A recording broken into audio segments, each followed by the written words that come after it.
자, 오늘 말씀에는 사도들이 그렇게 많은 병자들을 고치는 기적의 그런 사건들이 우리 지난 시간에도 나눴고, 자, 오늘도 15절 16절에 보면은 그런 사건들이 기록이 되어 있습니다. 자, 여기 보니까 병든 사람을 메고 그렇게 사람들이 거리에 나오고, 또 사도 베드로가 지날 때 혹시라도 뭐 기도하고 그렇게 해서 낫게 해주지 않을까. 자, 그렇게 해서 사람들이 많은 기대를 가지고 제자들 앞으로 나왔어요. 자, 그런데 기대했던 것처럼 16절에 보면은 많은 사람들이 와서 어떻게 했다고 한가만 어떤 사람은 나음을 입고 어떤 사람은 못 얻었다, 이게 아니고, 자, 여기 16절 마지막 부분에 보면 오는 사람마다 다 어떻게 됐대요? 다 나음을 얻었느니라. 자, 그렇게 기록이 되어 있습니다. 자, 그런데 이렇게 놀라운 일들이 일어나고, 이렇게 심지어 이건 기적이잖아요.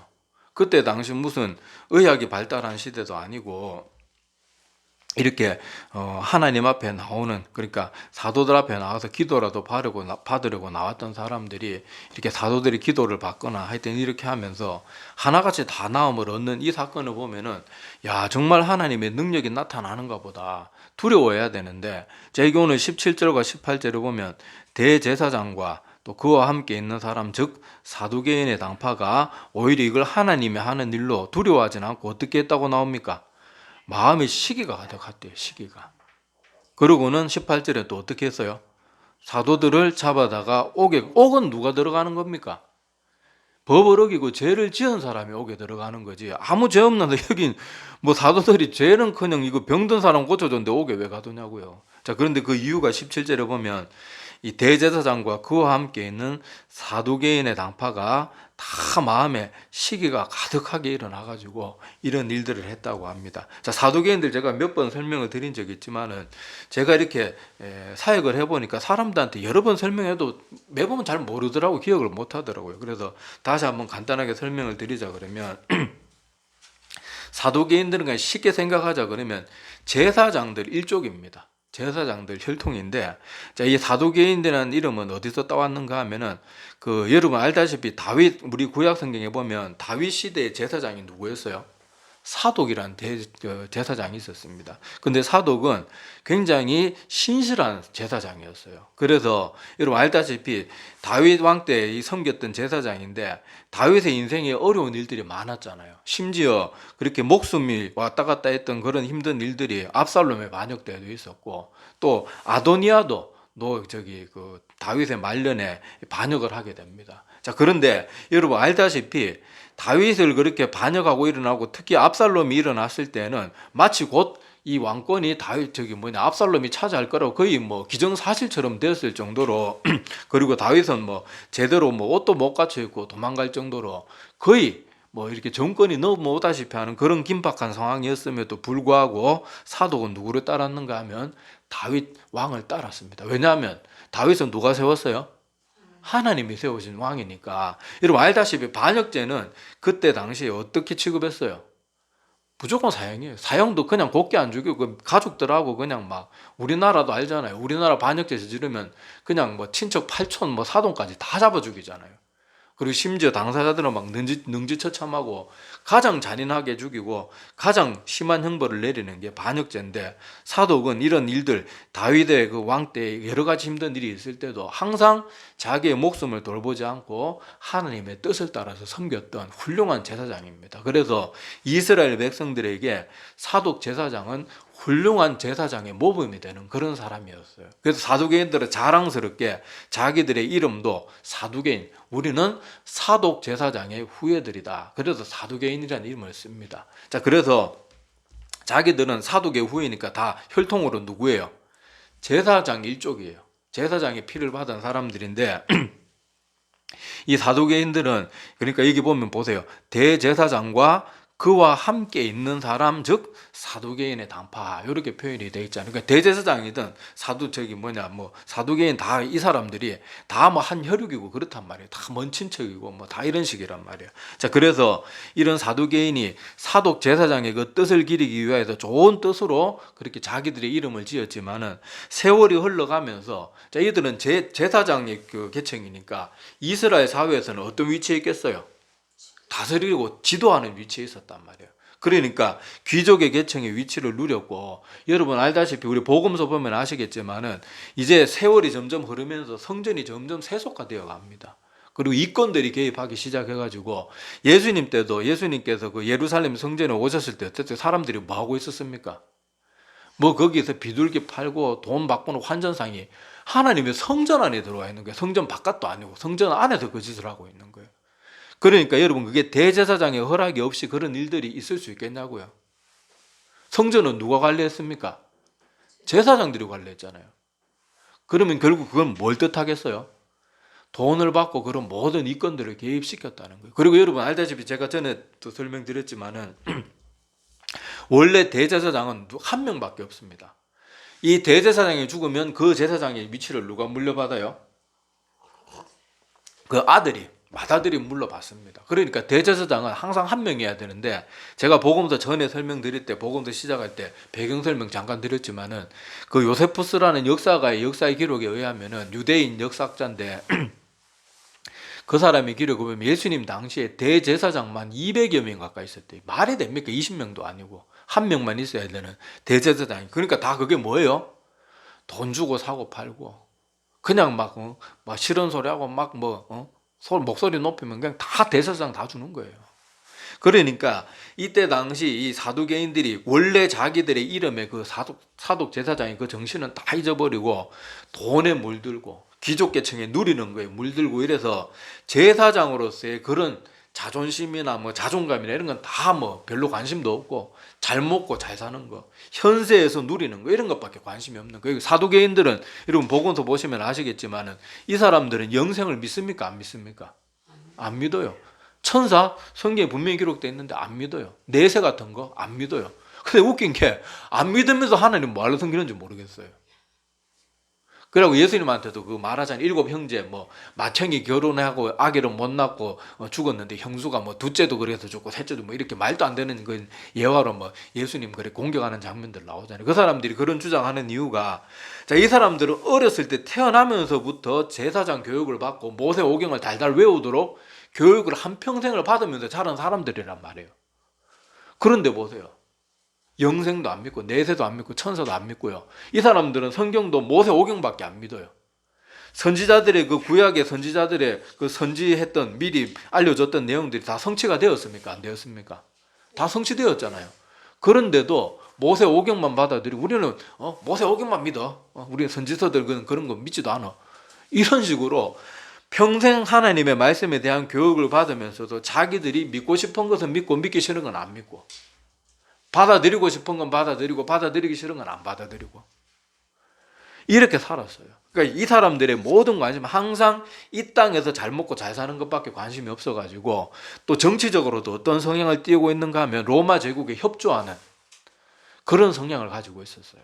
그러니까 우리나라 일제시대 때도 어땠습니까?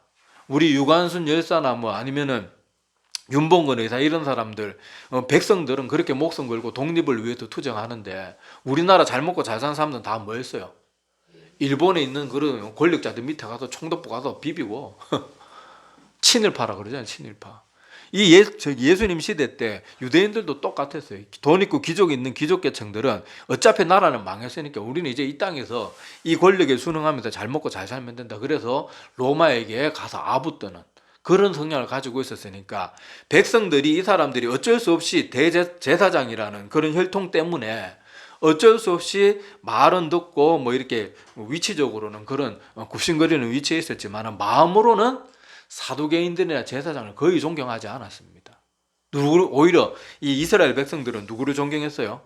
바리새인들을 존경했어요.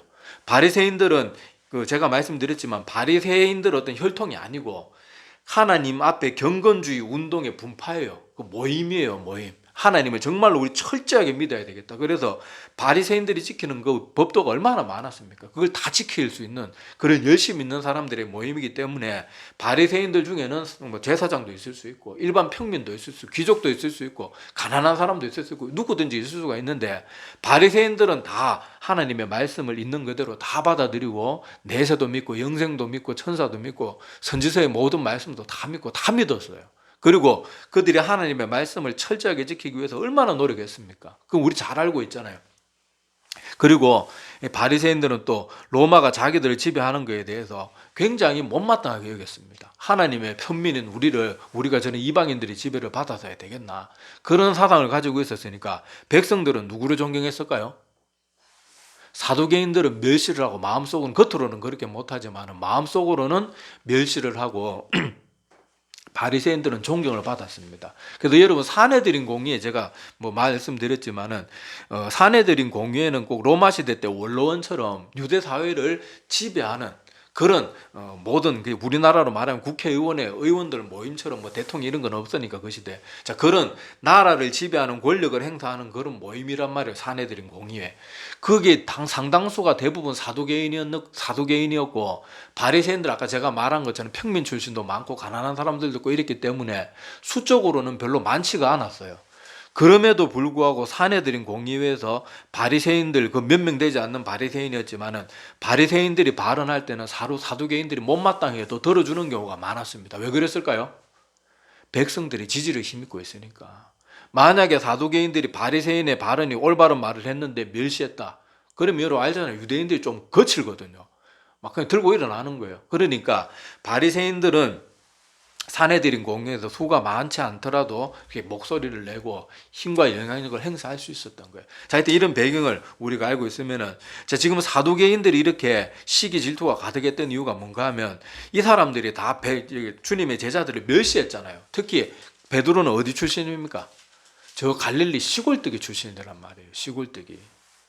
제가 중학교 다닐 때 조마에서 학교 다니는 친구가 있었어요. 근데 아이들이 별명을 지어도 애들 때는 애들이 좀 철이 없잖아요. 그래서 그 아이들 상처받는 줄도 모르고 별명을, 조마에서 온 애를, 걔 별명이 조마감자예요. 사람한테 맨날 조마감자라고 그래요. 그리고 놀린다고 또 뭐 이렇게 이렇게 뭐라 그래야 되나, 좀 하여튼 조금 뭐 우리 좀 뭐 새로 앞서 나오는 물건이나 뭐 우리 때 뭐 이렇게 카세트나 뭐 이런 거 있잖아요. 이렇게 주머니에 넣고 다니는 카세트, 그런 거 막 옛날에 마이마이 이런 거 유행했잖아요. 막 이런 거 들고 와서 걔한테 보여서, 야, 조마감자, 야, 너 이런 거 아나? 너 이런 거 아나? 이불로 장난으로 막 그렇게 하면서 놀리고 그랬던 애들이 있었는데 마찬가지로 사두개인들이 볼 때도 베드로는 꽤 멸시받는 사람이었단 말이야. 저 시골떡이요. 갈릴리 저런 촌떡이들이 말이야. 가는 곳마다 백성들의 존경을 받고, 사두개인들은 어디를 가면은 사람들이 그냥 제사장들이니까 그냥 인사는 이렇게 해도 마음으로는 그다지 존경하지 않아도 알잖아요, 자기들도. 그런데 이 시골떡이 베드로와 그 제자들 다 어부 출신이고 이런데 가는 곳마다 존경을 받고 막 이렇게 후루룩 막 이렇게 사람들이 지지를 받으니까 막 이게 못마땅해 미치는 거예요. 그래가지고 여기 보니까 다 마음에 시기가 가득하게 일어나가지고 사도들이 아무 죄도 없고 심지어 병든 사람을 무료로 고쳐줬는데도 옥에 잡아 가두는 이런 사건들이 일어난 거예요. 자, 그래서 오늘 이 사두개인의 모습을 통해서 우리가 두 가지 교훈을 살펴보려고 합니다. 자, 먼저 결론부터 말씀드리자 그러면, 첫째는 우리가 하나님의 말씀을 많이 알아도 하나님의 말씀을 많이 아는 것 그 자체가 우리를 생명의 길로 인도하는 건 아니에요. 그리고 두 번째는요, 자기 감정대로 하면 멸망에 이를 수 있다는 걸 꼭 기억해야 됩니다. 지금 이 사두개인들도 뭐 때문에 아무 죄도 없는 이 제자들 옥에 잡아 가둡니까? 아까 기록하고 있잖아요. 마음의 시기가 가득해서 하지 말아야 될 짓을, 하나님의 사람들을 자기들이 이렇게 대적하고, 결국 하나님의 사도들을 잡아가두고 하나님의 사도들을 대적하는, 결국 누구를 대적하는 거예요? 하나님을 대적하는 거거든요. 그래서 오늘 두 가지 교훈들을 조금 자세히 살펴보도록 하겠습니다. 자, 여기 아까 첫 번째 교훈은 뭐라 그랬어요? 성경의 지식, 우리가 하나님의 말씀 많이 알아야 되고 또 잘 알아야 됩니다. 근데 성경의 말씀을 많이 안다고 다 구원받을까요? 오늘 사두개인, 아까 제가 설명드렸잖아요. 사두개인들은 태어나면서부터 하나님의 말씀을 그렇게 열심히 듣고 달달달달 외우다시피 하고, 제사와 관련된 모든 법도들을 다 달달 외우고 하나님의 말씀에 대해서는 그냥 박사처럼 다 알고 있어도 그걸 그냥 머리에 지식으로만 담고 있는 거지, 그걸 온 마음으로 믿지 않는 거예요. 온 마음으로. 그러니까 이 사람들은 하나님의 말씀을 들어도 그것이 그 마음 가운데 아무런 감동과 감화로 다가오질 않는 거예요. 자, 그래서 우리가 성경의 지식을 알더라도 성경의 지식을 내 마음에 온 인격으로 받아들여야지. 그래서 예수님도 요한복음 1장 12절에 뭐라 그럽니까? 영접하는 자가 하나님을 믿는 자라 그러잖아요. 영접하는 자 곧 그 이름을 믿는 자라 그랬잖아요. 믿는 것은 성경의 지식을 많이 쌓는 게 믿는 게 아니고 성경의 지식을 내 마음에 받아들이는 게 그게 믿는 거예요. 그러니까 사두개인들 아까도 말했다시피 하나님의 말씀 중에 듣고 싶은 거, 자기들한테 이익되는 거 이런 거는 받아들이고 믿기 힘든 거, 잘 이해되지 않는 거 이런 건 안 믿었거든요. 천사 눈에 안 보이는데 어디 있어? 하나님 뭐 영생 뭐 내세 우리가 뭐 직접 손으로 보고 만져본 적도 없는데 뭐 내세가 있는지 없는지 어떻게 알아? 없어. 그런 거 없어. 이런 식으로 하나님의 말씀을 머리로는 많이 가지고 있는데 그걸 안 믿는 거예요. 안 믿어지는 건 안 믿고 믿기 싫은 건 안 믿는 거예요. 그러니까 이 사람들은 하나님의 말씀을 많이 알아도 그 말씀이 아무런 능력도 자기에게 나타나지 않고 아무런 생명력도 가지지 못하는 거예요. 제가 한 번씩 예로 드는 종교학자들 생각해 보라니까요. 수많은 그 사람들이 종교를 연구하면서 성경도 웬만한 목사들보다 별로 성경도 읽지 않고 노력하지 않는 목사들보다 성경 더 잘합니다. 그 사람들이. 그런데 그 사람들은 성경을 뭐로 접근해요? 생명의 말씀으로 접근하는 게 아니고 그냥 여러 종교의 경전들 중에 하나, 그냥 이 종교는 무엇을 믿고 무엇을 따르나 그냥 정보의 도구로만 그렇게 성경을 연구하니까 그 사람들은 성경을 아무리 많이 알아도 그 사람들이 그리스도인은 아니잖아요. 그냥 종교학자잖아요. 성경을 많이 아는데. 그래서 우리가 하나님의 말씀을 많이 아는 것도 중요하지만은 그 말씀대로 살기 위해서 애를 써야 됩니다. 그렇지 않으면 오히려 많이 아는 게 우리에게 해가 될 수 있어요. 자, 누가복음 12장 46절에서 48절에 보면 이런 말씀이 있습니다. 자, 생각하지 않은 날 알지 못하는 시각에 그 종의 주인이 이르러 엄히 때리고 신실하지 아니한 자에 받는 벌에 처하리니 주인의 뜻을 알고도 준비하지 아니하고 그 뜻대로 행하지 아니한 종은 많이 맞을 것이요 알지 못하고 맞을 일을 행한 종은 적게 맞으리라. 무릇 많이 받은 자에게는 많이 요구할 것이요 많이 맡은 자에게는 많이 달라 할 것이니라. 아멘. 저에게서도 보면 나오지만은 우리가 하나님의 말씀을 알고 많이 아는 건 중요하긴 한데 많이 알면 알수록 그만큼 말씀을 따라야 돼요. 여기 보니까 뭐라고 되어 있으면 예수님 뭐라고 말씀하셨어요? 많이 알고도 그대로 행치 않으면 오히려 더 많은 벌을 받을 거다. 차라리 몰라서 그렇게 한 사람은 물론 벌을 받지만 그 사람들은 벌을 적게 받을 텐데 알면서도 그렇게 하지 않은 사람, 순종하지 않은 사람은 더 많은 벌을 받게 될 것이다. 그렇게 두려운 말씀이 그렇게 우리에게 주어지고 있습니다. 그래서 우리가 하나님의 말씀을 아는 것을 바르게 알아야 돼요. 그래서 성경에서 안다고 말할 때 우리 유대문화권의 이해가 좀 필요한데 성경에서 말할 때 하나님을 안다, 말씀을 안다고 말할 때는 지식적으로 아는 게 아니라는 걸 제가 뭐 가끔씩 설명드렸잖아요. 그래서 이 안다는 성경에서 안다라는 단어는 구약에서는 야다라는 히브리어를 쓰고 신약은 헬라어 시대니까 헬라어로는 기노스코란 단어를 쓰고 있는데 둘 다 어느 것을 아는 것 그냥 스쳐 지나가듯이 아는 것 그런 걸 안다고 말하는 게 아니고 기노스코든 야다든 둘 다 어떤 뜻까지 가지고 있는가 하면 남녀 사이에 쓸 때는 성관계를 가졌다고 할 때 야다 신약에 와서는 기노스케라는 단어를 써요. 그 정도로 친밀하게 잘 아는 것을 성경에서 말할 때 이 야다라 구약에서는 야다라는 단어를 쓰고 그리고 신약에서는 기노스코라는 그런 단어를 씁니다. 그래서 우리가 어떤 것을 알 때 성경에서 하나님을 안다, 말씀을 안다고 말할 때는 어떤 정보를 아는 걸 말하는 게 아니에요. 우리가 초등학교 시절에 철수가 같은 반 영희를 안다. 그거는 그냥 한 동창이니까 알지 그 사람하고 뭐 사귀고 그런 게 아니란 말이에요.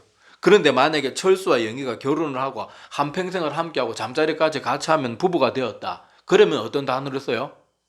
야다, 기노스코 이런 단어를 쓰는. 그러니까 이 우리가 지금 한글로 자꾸 번역을 하다가 보니까 안다는 의미가 자꾸 너무 약해지는데 성경에는 이 안다라는 단어에 대해서 여러 단어를 쓰고 있어요. 그래서 우리 일반적으로 안다 이런 그냥 뭐 어떤 정보를 알고 스쳐 지나가고 뭐 그런 것을 말할 때는 아니스다노마이 뭐 도케오 뭐 이런 단어를 써서 전혀 다른 단어를 쓰고 있어요. 그래서 우리가 이런 한국 말로 돼 있는 번역 성경만 자꾸 보다가 보니까 우리 특히 잘못 알고 잘못 가르쳐주고 있는 성경 구절 중에 하나가 뭔가 하면은 우리가 하나님을 아는 것, 그것이 뭐 영생이다 하는 요한복음 17장 3절 말씀 있죠. 자, 영생은 곧 유일하신 참 하나님과 그가 보내신 자 예수 그리스도를 아는 것이니라. 자, 이것을 가지고 사람들은 자꾸 잘못 이해. 당신 예수님 알죠? 하나님 알죠? 십자가 알죠? 당신 구원받았습니다.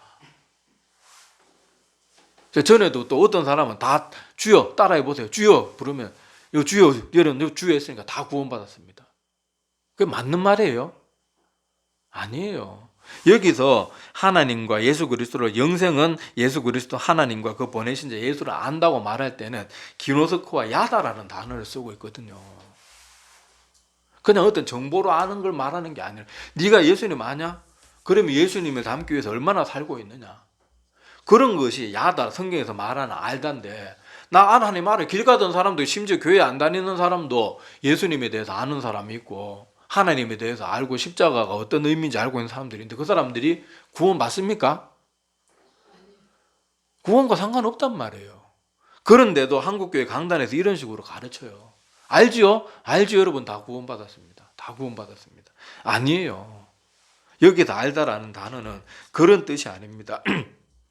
그리고 아까도 말했듯이 누구든지 주의 이름을 자는 구원을 받으리라 할 때 그때도 여기 주의 이름을 부르는 건 하나님을 전심으로 다해서 찾고 하나님을 따르는 자를 말하는 거지 그냥 앵무새처럼 아무 생각 없이 따라하는 걸 그렇게 말하는 그런 뜻이 아니거든요. 그러면은 예수님께서 마태복음 7장 21절에 보면 이런 말씀을 하셨거든요. 나더러 주여 주여 하는 자마다 다 천국에 들어갈 것이 아니요 다만 하늘에 계신 내 아버지의 뜻대로 행하는 자라야 들어가리라.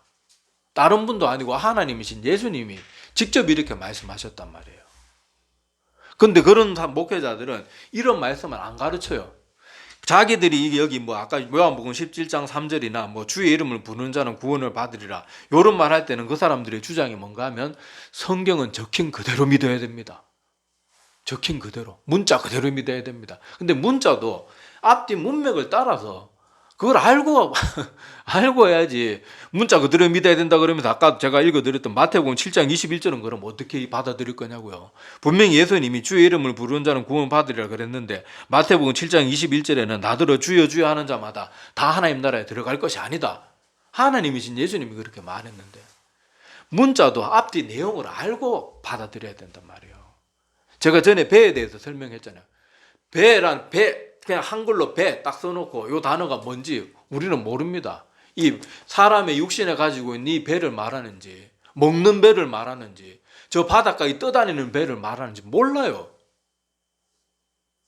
근데 야 어떤 데 바닷가에 가서 야 저 멀리 배가 온다 이러면 아 저거 물에 떠다니는 선박을 말하는구나. 아이고 배 아파라 아이고 배 아파라. 그러면 아 저 사람은 그 자기 육체에 달려있는 저 내장기관에 들어있는 배가 어디가 소화가 잘 안 되는가 보다. 그 육신의 기관의 일부분인 배를 말하는 걸 알게 되는 거예요. 아 배를 어제 맛봤는데 너무 달더라. 그러면 아 저 사람이 어제 맛있는 배를 먹었구나. 과일이라는 걸 아는 거예요. 그런데 차포 다 떼고 뭐 이런저런 설명도 없고 문자 그대로 믿어야 된다. 아 제발 그런 말에 왜 여러분들이 현혹되고 넘어가고 아멘 아멘 합니까? 나 정말 이거는요 초등학생들 국어 시간에 가르쳐야 되는 내용이에요. 다 큰 어른들이 심지어 연고대 뭐 인류대학까지 나온 사람들이 말도 안 되는 사람들 밑에 가서 고개 숙이고 안수 받고 굽신거리고 있고요. 재산 갖다 바치고 그런 거 보면은 도대체 저 사람들이 국어 시간에 잤는지 저런 실력 가지고 4년째는 어떻게 나왔는지 이해도 안 되고 우리가 바르게 알아야 됩니다. 그래서 우리가 오늘 사두개인의 모습을 볼 때는 아무리 성경에 대해서 많이 알고 나 성경 몇십 독을 했습니다. 그래도 하나님의 말씀을 정말 내 마음을 다해서 믿고자 하는 마음이 없이 하나님의 말씀을 아무리 많이 알아봐야 그건 아무 소용이 없어요. 그걸 우리가 꼭 명심해야 됩니다. 그래서 하나님을 아는 것은 기노스코나 야다라는 단어와 같이 나의 전인격을 다해서 온 마음을 다해서 나의 삶의 그런 다가오는 체험들을 통해서 아까 말했잖아요. 남녀간에 한 동창이었고 내가 초등학교 때 쟤하고 한반 했어. 나 저 사람 알아. 이거는 성경에서 말하는 알다가 아니에요. 그건 아니고 성경에서 하나님을 알다, 하나님의 말씀을 안다, 하나님의 존재를 안다, 십자가 사건에 대해서 안다 이렇게 말할 때는 야다. 내가 예수님의 그 고난에 동참했고 예수님의 그 아픔을 내가 공감하고 예수님이 내 죄 때문에 죽어주신 것 때문에 내가 정말 가슴이 찢어지는 그 마음의 아픔을 함께 나눌 줄 아는 그럴 때 아는 거예요. 그래서 사도개인처럼 우리가 머리로만 하나님 알고 믿고 싶은 것만 믿고 믿기 싫은 건 안 믿고 그런 어리석은 모습으로 그렇게 신앙생활을 하지 않고 하나님을 알 때 야다의 신앙으로 기노스코의 신앙으로 그렇게 하나님을 바르게 하는 우리 모두가 되기를 바랍니다. 자, 두 번째 교훈은 오늘 시간이 많이 지나서 다음 주에 계속해서 나누도록 하겠습니다. 기도드리겠습니다.